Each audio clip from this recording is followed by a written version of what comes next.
காயத்ரிக்கு மேல மந்திரம் இல்லை, அம்மாக்கு மேல தெய்வம் இல்லை. சகாயத்தியா பரோ மந்திரா நமாத்து தெய்வத்தம் பரம். பல குடும்பங்கள்ல துர்மரண தோஷங்கள் இருக்கும், காயத்ரினால திலகோமம் பண்ணுவாள்.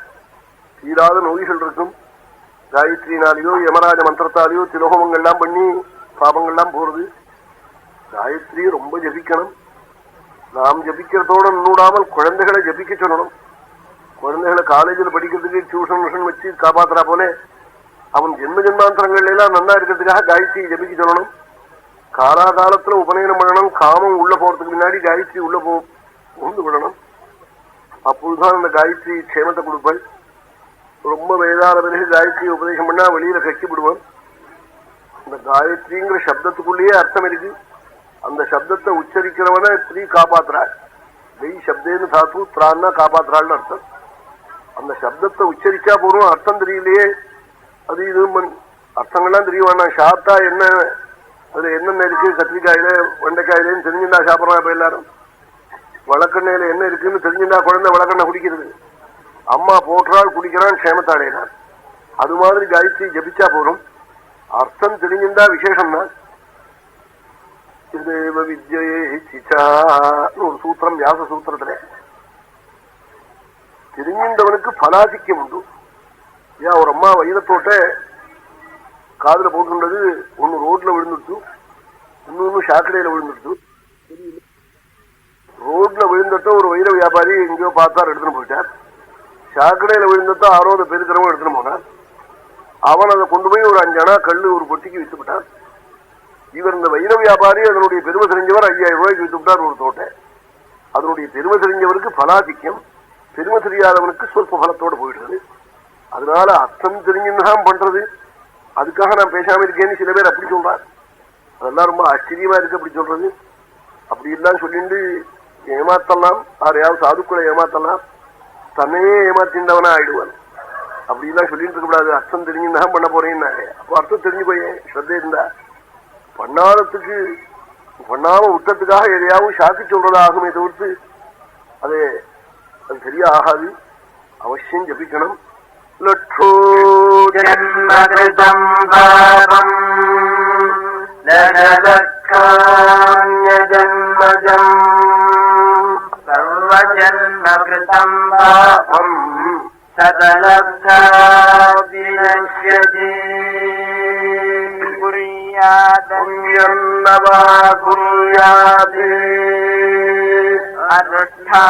அனுஷ்டானாதிகம் ததா.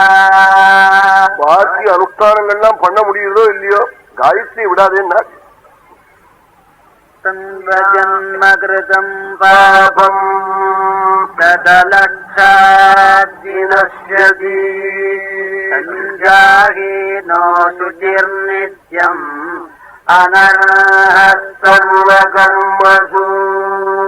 சந்தியோபாசனத்தை ஒருத்தன் விட்டுட்டானேயான அனர்ஹ சர்வகர்மசு. அவனை வச்சுட்டு ஒரு காரியமும் நான் பண்ணப்படாது, அவன் ஒரு கர்மாக்கும் யோக்கியம் இல்லைங்கிறாள். சந்தியோபாசனத்தை விட்டுவிட்டா. அதுக்கு சந்தியோபாசனம்னே பேரு, உபாஸ்தினே பேரு. உபாஸ்தின்னா தியானத்தை தான் காட்டும். உபாசனம்ங்கிற பதம் பகவான ஹிருதயத்துல பாக்கறதான் காட்டும். அது எந்த தேவத்தையே, அம்பாளோ விஷ்ணுவோ சிவனோ முருகனோ கண்ணனோ ராமனோ கணபதியோ சூரியனோ, யாராருக்கு எந்த தெய்வத்தினிடத்துல பிரியமோ அந்த தெய்வத்துக்கு அர்த்தமாக அதை வைத்துக் கொள்ளலாம். அது அதனால ஒன்றும் தவறு வந்து விடாது. எந்த தெய்வத்துக்கு அது பொருந்துவதும். அப்படிப்பட்ட சந்தியோபாசனத்தை ஒருத்தன் விட்டானேயான அவன் ஒரு கர்மாவுக்கு அர்த்தம் இல்லைன்னு விட்டாள். அதனாலதான் ரிஷிகள்லாம் ஸ்மிருதியில போய் சொல்ற போது பரமேஸ்வரன் சந்தியோபாசனம் பண்றாள், விஷ்ணு பண்றார், பிரம்மா பண்றார். பிரம்மணோபாசியதே சந்தியா விஷ்ணுனா சங்கரேணச்ச கஸ்மான் உபாசையே தேவி ஸ்ரேயஸ்காமோ த்விஜோத்தமா. குடியும் குடுத்தனமா வாழணும் நினைக்கிறவன் சந்தியாவனத்தை விடுவன என்று சொல்றாள். காளிதாசன் குமார் சம்பவம்னு ஒரு காவியம் எழுதியிருக்கான் முருகனை பத்தி. அவருக்கு ரொம்ப ஸ்கந்தனத்திலையும் பரமேஸ்வரனத்திலையும் ரொம்ப பக்தி. சாகுந்தலம் ஒரு டிராமா எழுதி முடிச்சுட்டு கடைசியில ராஜாக்கள் நல்லவர்களா இருக்கணும், எங்க பார்த்தாலும் வேத சொற்கள் காதுல விழணும், என்று ஒரு பாதி ஸ்லோகம் சொன்னான். இன்னொரு பாதி ஸ்லோகம் பரமேஸ்வரன் எனக்கும் ஒரு அனுகிரகம் பண்ணணும், நீலகண்டம் மிருத்யுஞ்சயன் நான் என்ன மறுபடியும் அம்மா வயத்துல பிறக்காம பண்ணணும்னு சொன்னான். இது யாரு கேட்பாள் இப்படி? மமாபி கட்சபயது நீலலோகிதா புனர்பவம் பரிகத சக்திராத்மபூ.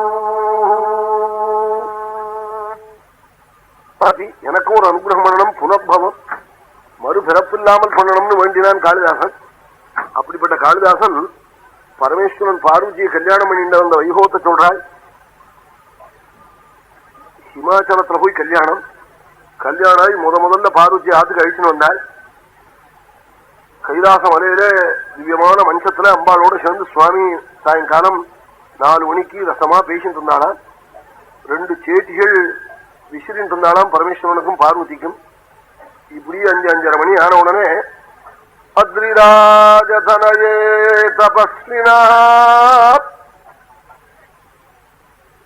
கூப்பிட்டு சொன்னாலாம். அத்ரிராஜ தனையே நாளாம் பார்வதியை பார்த்து, பாவனாம் பூஹிதாஞ்சலி கிரியா பிரம்மகூடமபிசந்தியமாத்ருதா சுத்தயே விதிவிதோ கிருணந்த்யமீ அத்ரிராஜதனயே தபஸ்வினா பவனாம் பூஹிதாஞ்சலி கிரியா. ஹே பர்வதராஜ குமாரி, மகர்ஷி எல்லாம் கைலாச மலையிலேருந்து அப்படி மானசரஸ்லேருந்து ஜலம் பெருகி வருதே, அந்த பரிசுத்தமான ஜலத்தை எடுத்து அர்க்கியப்பிரதானம் பண்ணிவிட்டு உள்ள ஒளிஞ்சு கிடக்கிற பரபிரம்மத்தை காயத்ரிநாத் தேடுறாள் பாத்தியான் நாளாம். பிரம்மகூடமபிசந்தியமாத்ருதா சுத்தயே விதிவிதோ கிருணந்த்யமீ. பரமாத்மஸ்வரூபத்தை பார்ப்பதற்கு மனசுத்தி வேண்டும். மனசுத்தி காயத்ரினால்தான் ஏற்படும். அந்த ஆத்மசுத்திக்காக காயத்ரி ஜபிச்சு பரம்பொருளை உள்ள தேடுறாள் பாத்தியா అని சொன்னாள். ஆமான்னாள் அம்பாள்.